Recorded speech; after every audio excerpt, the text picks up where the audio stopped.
फिर मुझे इसने बोरी की तरह एक जगह फेंक दिया। मेरी कमर में शदीद चोट आई मगर मैं बर्दाश्त कर गया।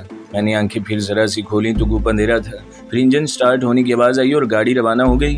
वो कोई पिकअप थी और जहाँ मुझे फेंका गया था वहाँ कोई सीट न थी, क्योंकि मुझे लाने वाला भी मेरे साथ ही पिछले हिस्से में सवार हुआ था। और इसने जब सिगरेट लगाने को माचिस जलाई तो मुझे इसका चेहरा दिखाई दिया था। वो आलती पालती मारे गाड़ी के फर्श पर बैठा था। मैंने इसे इससे पहले नहीं देखा था। गाड़ी हचकोले खाती हुई आगे बढ़ती रही। फिर वो हमवार सड़क पर आ गई। तकरीबन आधे घंटे के सफ़र के बाद गाड़ी सड़क से कच्चे में उतर कर चलने लगी। थोड़ी देर बाद गाड़ी रुकी तो मुझे फिर किसी ने बोरी की तरह घसीट कर कांधे पर डाल लिया और बिड़बिड़ाता हुआ एक तरफ चल दिया। फिर वो अचानक एक रोशन कमरे में दाखिल हो गया। किसी ने हैरत ज़दा लहजे में कहा, ये अब तक बेहोश है, कहीं मर तो नहीं गया? पाँव खोलो इसके, ये इतनी आराम से मरने वाला नहीं है राजा। किसी ने जवाब दिया। मुझे वो आवाज़ कुछ मानूस सी लगी। फिर फ़ौरन ही मुझे याद आ गया कि वो डॉक्टर इरफान खान है। सुरिंज लगाओ, मैं इसे इंजेक्शन दूँ। ये मरदूद होश में तो आए, डॉक्टर ने थके हुए लहजे में कहा। फिर कोई मेरे पाँव खोलने लगा। पानी पिलाओ इसे, डॉक्टर ने हुक्म दिया। जो आदमी मुझे यहाँ तक लाया था इसने पानी से भरा हुआ गिलास मेरे होंठों से लगा दिया। मैंने एक ही सांस में पूरा गिलास खाली कर दिया और पूरी तरह आंखें खोल ली। फिर मैंने सर घुमाकर आहिस्ता आहिस्ता कमरे का जायजा लिया। वो कोई ड्राइंग रूम था। सामने ही सोफे पर डॉक्टर इरफान बैठा था। इसके चेहरे पर तहकीर अमेज़ मुस्कुराहट थी। वो मुझसे मुखातिब हुआ, अब हम तुम्हारे बाप से तुम्हारा सौदा करेंगे। मेरे बाप से तुम्हें एक पाई भी नहीं मिलेगी। मैंने भी हंस कर जवाब दिया, क्योंकि मेरा बाप इस दुनिया में है ही नहीं। हाँ, इसकी कब्र से तुम्हें कुछ मिल जाए तो ज़रूर वसूल कर लेना। ये ठीक कहता है, किसी ने कमरे में दाखिल होते हुए कहा। आवाज़ सुनकर मैं चौंक उठा। वो जफ़र था। फिर वो मेरे ऐन सामने आकर खड़ा हो गया। वो दरमियानी कद और छरीले जिस्म का आदमी था, मगर चेहरे पर बला की संजीदगी थी। हाँ, तो तुम मुझसे शिकार छीनना चाहते थे, इसने तंजिया लहजे में कहा। वैसे इसमें शक नहीं कि आदमी तुम भी जीदार हो। काश तुम मेरे साथ होते, मैं अब भी तुम्हारे साथ शामिल हो सकता हूँ। मैंने जवाब दिया, मेरी तुमसे कोई ज़ाती दुश्मनी नहीं है, मुझे सिर्फ पैसा चाहिए। मैंने मक्कारी से कहा। मेरे लिए अब तुम नकारा हो, जफ़र ने नागवारी से कहा। जो एक बार मेरे मुकाबिला जाए फिर मैं इस पर एतमाद नहीं करता। फिर तुमने तो मेरे कई आदमी ठिकाने लगा दिए हैं। मेरे गैंग के दूसरे लोग तुम्हें बर्दाश्त नहीं करेंगे। अलबत्ता मैं तुम्हारे ज़रिए जितनी भी रकम बटोर सकूँ बटोर लूँगा, फिर तुम्हें हमेशा के लिए खामोश कर दूँगा। इसने यूँ आम से लहजे में कहा जैसे किसी तफरीही प्रोग्राम की तफसील बता रहा हो। अच्छा यार, जो दिल चाहे करना। मैंने झिंझिलाहट का मुजाहिरा किया। अगर फौरी तौर पर मुझे मारने का प्रोग्राम ना हो तो मेरी एक दरख्वास्त है। इसने जवाब तलब नज़रों से मुझे देखा। मारिया को मेरे हवाले कर दो। मैंने भी यूं बेपरवाही से कहा जैसे इसे चाय की फरमाइश की हो। अच्छा यार, जो दिल चाहे करना। मैंने झिंझिलाहट का मुजाहिरा किया। अगर फौरी तौर पर मुझे मारने का प्रोग्राम ना हो तो मेरी एक दरख्वास्त है। इसने जवाब तलब नज़रों से मुझे देखा। मारिया को मेरे हवाले कर दो। मैंने भी यूं बेपरवाही से कहा जैसे इसे चाय की फरमाइश की हो। बको मत, जफ़र ने मुझे झिड़क दिया। फिर वो राजा से मुखातिब हुआ, इसे कमरे में बंद कर दो, मगर बहुत मोहतात रहना। आप फिक्र मत करें सर, राजा ने जवाब दिया। इसकी रूह यहाँ से भाग सकती है मगर ये नहीं। वेरी गुड, मैंने हंस कर कहा। तुम्हारा हावजा बहुत अच्छा है राजा। ये कौन सी भारतीय फिल्म का डायलॉग है? अभी तो चहक लो, जफ़र ने कहा। 2 ही दिन में दिमाग ठिकाने आ जाएगा। ये कहता हुआ वो कमरे से बाहर निकल गया। इसके पीछे पीछे डॉक्टर इरफान भी चला गया। राजा ने मुझे यूं देखा जैसे कह रहा हो, देखता हूँ तुम किस खेत की मूली हो। फिर वो आगे बढ़ा और झुककर अचानक मेरे मुंह पर जोरदार थप्पड़ जड़ दिया। मैं तिल मिला के रह गया और सुलगते हुए लहजे में बोला, राजा, बंधे हुए तो शेर को भी लोग मार लेते हैं, मैं तो फिर इंसान हूँ। वैसे मैंने सुना था तुम जफ़र के गैंग के जीदार आदमी हो, मगर ये कैसी बहादुरी है? मैंने इसे उकसाया। तुम तो इस लड़की मारिया से भी गए गुजरे हो। राजा खासे ठंडे दिमाग का आदमी था, मगर मेरी बातों से मुश्तिल हो गया और ज़ब्त करते हुए बोला, तुम्हें जब पकड़ा था तो तुम्हारे हाथ बंधे हुए नहीं थे, वो भी लड़की की मदद से। मैंने इसे फिर ताव दिलाया। तुम्हारे तो 5 बेहतरीन आदमी मैंने ढेर कर दिए थे। ऐसे ही जीदार थे तो खुद पकड़ते ना मुझे। इस लड़की का सहारा क्यों लिया? मैंने इसे फिर उकसाया। इसे खोल दो उस्ताद, मेरी जानिब से वही आदमी बोला जो मुझे यहाँ तक उठा कर लाया था। फिर वो मेरे सामने खड़ा हो गया। इसका कद किसी तरह भी 6.5 फुट से कम न था। वो इतना ही चौड़ा भी था और वज़न 300 पाउंड से किसी तरह कम न था। अरे तुम लड़ोगे मुझसे? मैंने लोहा गर्म देखकर चोट लगाई। तुम तो मेरे एक थप्पड़ के नहीं हो, मैंने तज़हीक अमीज़ लहजे में कहा। ज़्यादा जोश में आने की ज़रूरत नहीं है खान, राजा ने इसे मुखातिब किया। इसे ले जाकर नीचे वाले कमरे में बंद कर दो। राजा की बात से मैंने अंदाज़ा लगाया कि मैं इस वक्त किसी मकान की ऊपरी मंजिल में हूँ, मगर जब खान ने मुझे बाहर की तरफ धकेला तो मुझे मालूम हुआ कि मुझे किसी तहखाने में मुंतकिल किया जा रहा है। खान ने एहतियातन रिवॉल्वर भी निकाल कर मेरी कन पट्टी से लगा दिया था। मैं इस वक्त बहुत मोहतात था, क्योंकि खान मुझे ऐसा आदमी लगा था जो फायर पहले करते हैं सोचते बाद में हैं। फिर वो तो मुझसे पहले ही तपा हुआ था। सीढ़ियाँ उतरकर हम तहखाने में पहुँचे तो खान ने गैर मुतवक्के तौर पर मेरी कमर पे एक ज़ोरदार लात मारी कि मैं लड़खड़ाता हुआ सामने वाली दीवार से जा टकराया, फिर किसी छिपकली की तरह बेदम होकर वहीं पड़ा रहा। कमर में इतनी शदीद तकलीफ थी कि लगता था रीढ़ की हड्डी टूट गई है। दीवार से टकराने की चोट अलग थी। एक लम्हे को तो मेरा दिमाग माऊफ हो गया। मैंने उठने की कोशिश की मगर मुझसे हिला भी न गया। मैंने बमुश्किल तमाम गर्दन घुमाकर पीछे की तरफ देखा। खान खड़ा हुआ तो बेतहाशा हंस रहा था। फिर वो हंसते हंसते बोला, मुझसे मुकाबला करेगा? हूँ ये कहकर वो धप धप करता सीढ़ियाँ चढ़ गया। आहिस्ता आहिस्ता मेरी हालत संभल रही थी। मैं पूरी कुव्वत मुजतमा करके उठ बैठा। ऐसा करते हुए मुझे शायद तकलीफ हुई। फिर हालत ज़रा संभली तो मैं दीवार का सहारा लेकर उठ खड़ा हुआ। मैंने कमरे का जायज़ा लिया। वो खासा बड़ा था और कोई खिड़की ना होने के बावजूद घुटन का एहसास न होता था। कमरे में एक तरफ एक बेड भी था। मैंने सीढ़ियों से ऊपर कमरे के दरवाजे की तरफ देखा।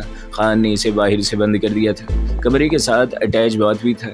मैंने थोड़ी सी एक्सरसाइज की तो चोट का असर काफ़ी हद तक ज़ायल हो गया। मेरे हाथ पुश्त पर न बंधे होते तो मैं रस्सी को अपने दांतों से खोल लेता, मगर मुझे बांधने वाले इतने बेवकूफ़ तो नहीं थे। मैंने कलाइयों को हरकत देकर देखा। मेरी कलाइयाँ घूम तो रही थी मगर रेशमी डोरी इतनी महारत से बांधी गई थी कि इनका खुलना मुहाल था। मैं इत्मीनान से बेड पर बैठकर सोचने लगा मुझे क्या करना चाहिए। अचानक एक तरकीब मेरे जहन में आ गई। इसका दारोमदार मेरे जिस्म की लचक पर था। मुझे यकीन तो नहीं था कि मैं अपनी कोशिश में कामयाब हो जाऊंगा, मगर कोशिश कर देखने में हरज भी क्या था। मैं बेड से उठकर फर्श पर सजदे की हालत में लेट गया और अपने हाथों को कोहलों से गुजारने की कोशिश करने लगा।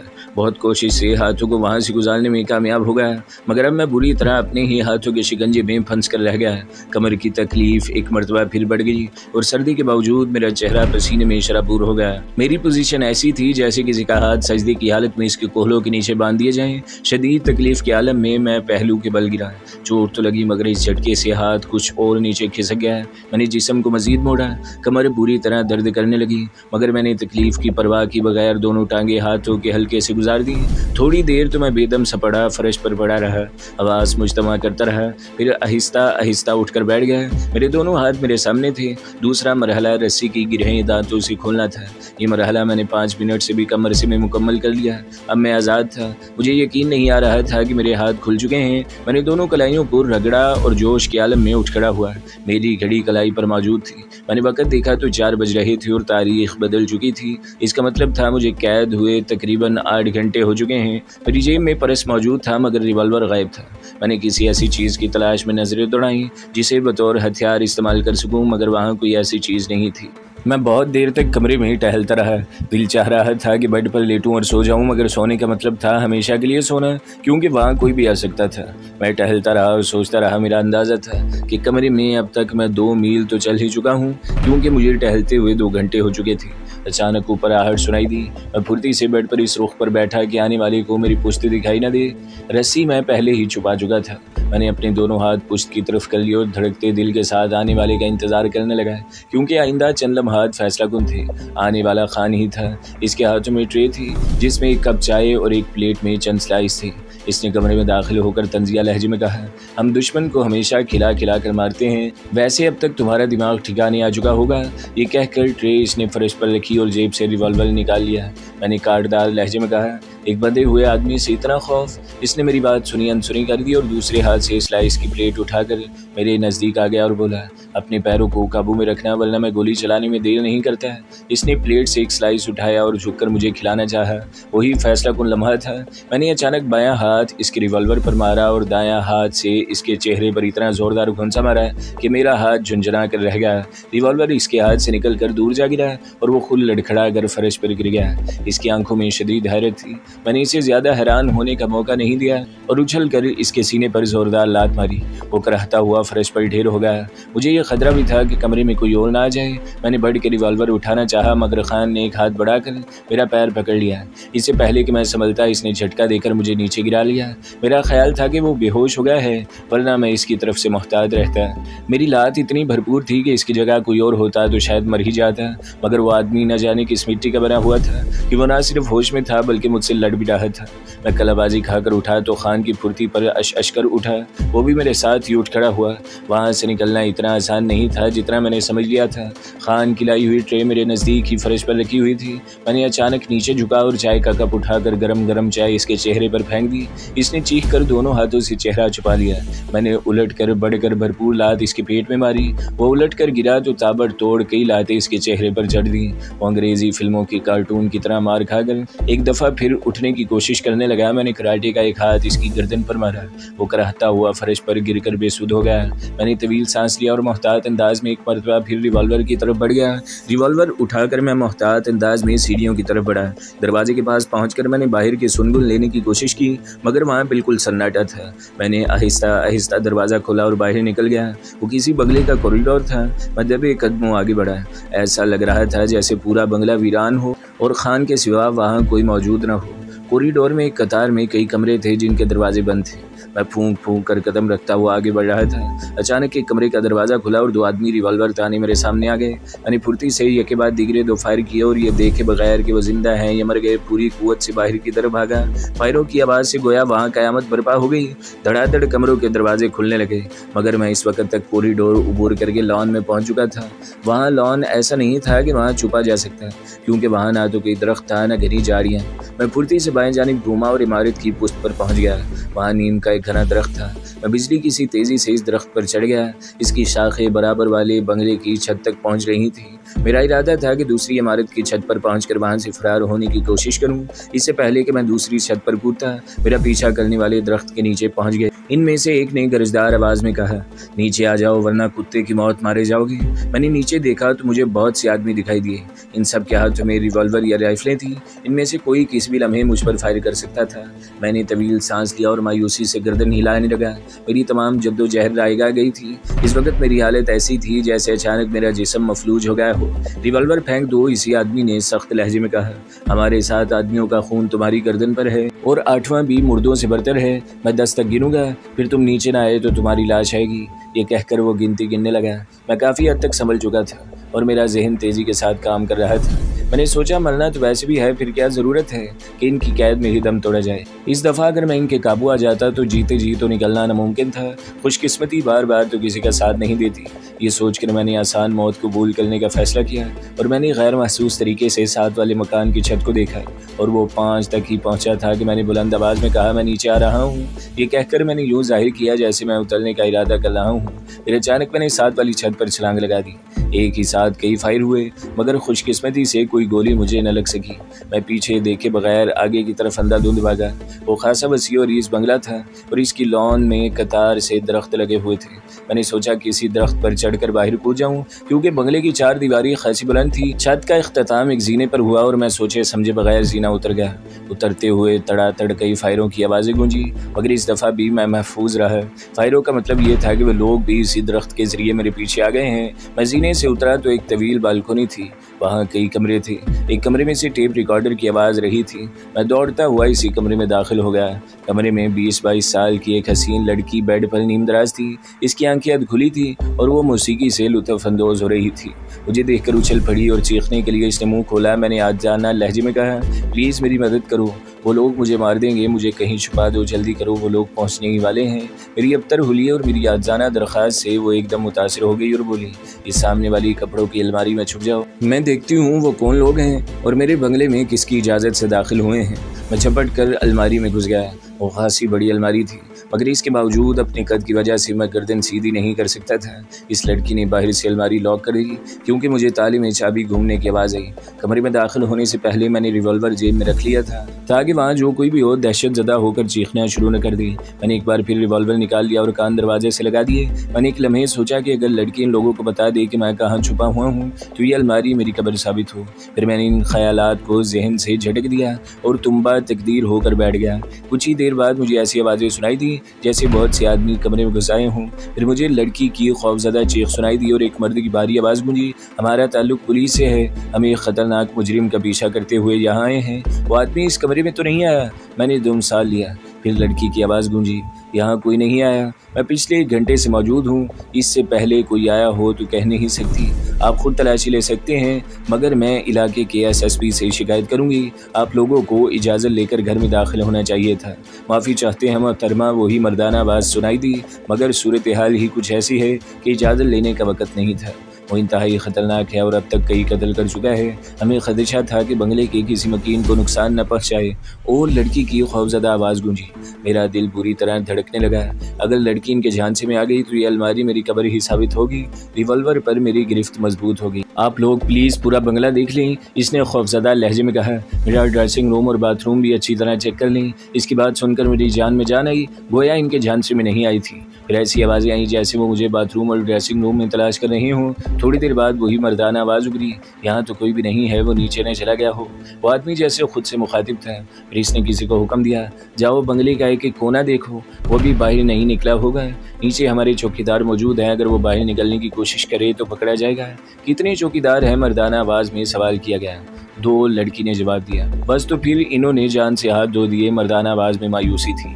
वो खबीस चौकीदारों को ठिकाने लगाकर अब तक बाहर निकल चुका होगा, या मुमकिन है वो किसी दरख्त के ज़रिए बाहर कूद जाए। आप लोग प्लीज़ इसे अच्छी तरह तलाश कर लें। मैं SSP साहिब से बात करती हूँ कि मेरे बंगले पर गार्ड भेज दें। ये कहकर शायद इसने रिसीवर उठा लिया, क्योंकि दूसरे ही लम्हे मुझे डायल घूमने की आवाज़ आई। फ़ोन मुझे दे खातून। मर्दाना आवाज़ उभरी, मैं बात करता हूँ। नंबर एक्सचेंज है, लड़की ने कहा। ठीक है, आप जहमत न करें, मैं खुद ही इलाके के SHO और SSP साहब से बात कर लूँगा। ये कहकर शायद वो कमरे से बाहर निकल गया, क्योंकि जाते हुए कदमों की आवाज़ सुनाई दी। शायद लड़की भी इन्हीं के साथ बाहर निकल गई थी, क्योंकि वहाँ एकदम सन्नाटा छा गया। टेप रिकॉर्डर लड़की ने पहले ही बंद कर दिया था। मैं एक बार फिर वसवसों में गिर गया। मुमकिन है लड़की इनकी बातों में आ ही जाए। इस अलमारी में शदीद हवस था। वहाँ मौजूद कपड़ों से उठती हुई सेंट की महक से मेरा दम घुटता जा रहा था। अब तक मुझे इनकी बातों में दम घुटने का एहसास नहीं हुआ था, मगर अब मेरी तबीयत मालिश कर रही थी। मैंने अलमारी के क्वार्टर को धकेला, मगर वो तो बाहर से लॉक था। इसी हालत में बैठे बैठे मुझे न जाने कितनी देर गुजर गई थी। अलमारी में घुसते वक्त मैंने घड़ी भी नहीं देखी थी, वरना इतना अंदाज़ा तो हो जाता कि वहाँ मुझे कितनी देर हो गई है। सर्दी के बावजूद मेरे कपड़े पसीने में शराबूर थे। मुझे अब सांस लेना भी दोबारा हो रहा था। आहिस्ता आहिस्ता मेरे जहन पर धुंध सी छा रही थी। शायद मैं बेहोश हो रहा था या फिर मर रहा था, कुछ ऐसी ही कैफियत थी। अचानक कमरे में कदमों की चाप उभरी, फिर ताले में चाबी घूमने की आवाज़ आई और दरवाज़ा खुल गया। इसके साथ ही ताज़ा हवा का झोंका मेरे चेहरे से टकराया तो मैं लंबे लंबे सांस लेने लगा। बाहर आ जाओ, लड़की ने कहा। वो लोग जा चुके हैं, मगर मेरे जिस्म में सकत ही नहीं रह गई थी कि मैं बाहर निकल सकता। मैं यूं ही पलके झपका झपका कर इसे देखता रहा। डरो मत, वो लोग जा चुके हैं, ये कहकर इसने मेरा हाथ पकड़कर बाहर घसीटा और मैं धड़म से बाहर आ गिरा। और यू ऑल राइट? लड़की ने परेशानी से पूछा। मैंने इशारे से बताया कि ठीक हूँ। फिर ये मुश्किल तमाम बोला, मुझे पानी पिला दो प्लीज़। ये कहकर मैंने आंखें मूंद ली। मेरी तमन्नाई तेज़ी से बहाल हो रही थी। लड़की पानी लेकर आई तो मैं उठकर बैठ गया और एक ही सांस में पूरा गिलास खाली कर दिया। थैंक यू वेरी मच, मैंने ममनूनियत से कहा और आहिस्ता आहिस्ता उठ खड़ा हुआ। दरअसल वहाँ बंद रहने से मेरा दम घुट गया था। मैंने मुस्कुराने की कोशिश की। अगर तुम थोड़ी देर और ना आती तो शायद मैं दुनिया से कूच ही कर जाता। अब मैं चलता हूँ। इस मेहरबानी का बहुत बहुत शुक्रिया। मैं ज़िंदगी भर तुम्हारा ये एहसान न भूल सकूँगा। अभी बाहर ना निकले, इसने अपनायत से कहा। मुमकिन है वो लोग आपकी ताक में बैठे हों, थोड़ी देर और रुक जाएं। आपने तो अपना तारुफ भी नहीं करवाया। चलिए पहले मैं ही करा देती हूँ। मेरा नाम नाहिदा है, मेरे डैडी बिजनेसमैन हैं। आपने शायद इशफाक अली का नाम सुना हो। वो और मम्मी कल रात उम्रा करने गए हैं। मेरा छोटा भाई शाम तक लौट आएगा। घर में 2 चौकीदार, एक आया, एक खानसमा और 2 मुलाजिमीन हैं। सब पहली मंजिल पर हैं। फिर वो मेरी तरफ यूँ देखने लगी जैसे कह रही हो कि अब तुम्हारी बारी है। मैंने कहा मैं कामरान हूँ, यूनिवर्सिटी का स्टूडेंट हूँ। वहाँ इलेक्शन हो रहे हैं। मैं जिस उम्मीदवार की हिमायत कर रहा हूँ, इसकी अपोजिशन मेरी वजह से बहुत मजबूत है। ये मुखालिफ पार्टी के आदमी थे और मुझे अगवा करना चाहते थे। मैंने फिलबदी एक कहानी गढ़ ली। मेरी बात सुनकर वो मुस्कुराई, फिर वो हंसते हुए बोली, वेरी गुड, आप कहानी बनाने में वाकई माहिर हैं। इसने हंसते हुए कहा। लेकिन सॉरी मिस्टर कामरान, मैं आपको देखते ही पहचान गई थी, क्योंकि इससे पहले 2-3 पार्टियों में आपको देख चुकी हूँ। आप क्या समझते हैं कि मैं किसी अजनबी को अपनी अलमारी में छुपा देती और कुछ न करती, मगर पुलिस को इतला ज़रूर देती। इस वक्त तो आप मेरे कब्जे में थे। वो हंसते हंसते अचानक संजीदा हो गई। वो शायद इस ज़माने की बात कर रही थी जब मेरी गारमेंट फैक्ट्री थी।